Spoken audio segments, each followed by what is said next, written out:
મેઘરજ તાલુકા પંચાયત 2 માં ભાજપના ઉમેદવારે ઉમેદવારી નોંધાવી।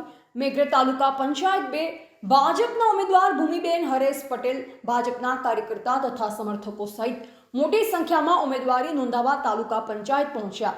મેઘરજ તાલુકા પંચાયત 2 માં ભાજપના ઉમેદવાર ભૂમિબેન હરેશ પટેલને જીતવાની મોટી આશા છે। તેઓ ભાજપના કાર્યકર્તા અને સમર્થકો સાથે મોટી સંખ્યામાં તાલુકા પંચાયત પહોંચ્યા। તેમના સમર્થકોનું કહેવું છે કે તેઓ વિસ્તારના વિકાસ માટે કામ કરશે અને લોકોની સમસ્યાઓનું સમાધાન કરશે।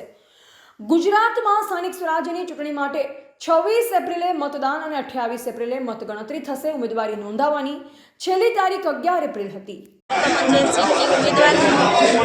સીટ માટે ભારતીય જનતા પાર્ટી પસંદગી કરીને આ બધી સીટો છે તે માટે હું એમનો ખૂબ આભાર વ્યક્ત કરું છું।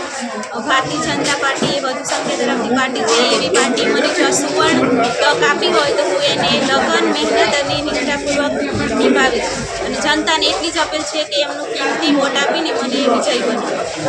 આભાર। રિપોર્ટર ઉદાભાઈ ડામોર, અરવલ્લી।